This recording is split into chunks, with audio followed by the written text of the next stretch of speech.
আসসালামু আলাইকুম গাইস, আপনারা কেমন আছেন? আশা করি ভালো আছেন। তো আমরা এসেছি আজকে রাসেল ভাইপার নিয়ে কিছু কথা বলবো। বর্তমানে বাংলাদেশের রাসেল ভাইপার একটা আতঙ্ক। যেমন ফেসবুক, আপনার ইউটিউব, টুইটার যেখানেই যান না কেন সেইখানেই আপনার বর্তমানে রাসেল ভাইপার। তো এটা আতঙ্কের কিছু না। আর বর্তমানে সাপ সারা বিশ্বেই আছে, সারা দেশেই আছে, সবখানেই আছে, বাংলাদেশেও আছে। তবে রাসেল ভাইপারটা নিয়ে একটু বেশি আলোচনা হচ্ছে। তো রাসেল ভাইপার থেকে যে আপনার আক্রমণ থেকে বাঁচার যে উপায়গুলো, সেগুলো আপনার সব থেকেই বাঁচতে পারবেন আপনার এই কৌশলগুলো অবলম্বন করলে।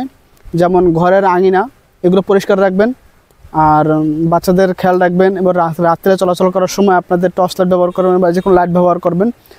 আর সাপ দেখলে দ্রুত সেখান থেকে সরে যাবেন, সাপের কাছে থাকবেন না। আর যদি কেউ আক্রমণ হয় বা আক্রমণ করে কোনো সাপে কাউকে, তাহলে দ্রুতভাবে আপনারা স্বাস্থ্য কমপ্লেক্সে নিয়ে যাবেন। আপনারা কোনো ওঝা ডাকবেন না, ঠিক আছে? কারণ বর্তমানে বাংলাদেশে সব সাপেরই অ্যান্টিডোট আছে পর্যাপ্ত পরিমাণে।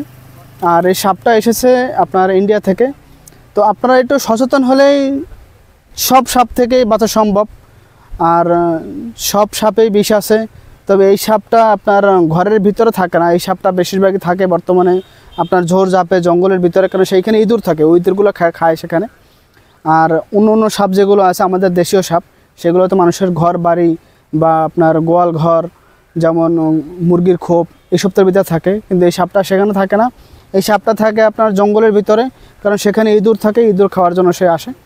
তাই আপনারা একটু সচেতন হলেই সবাই বাঁচতে পারবেন এর থেকে।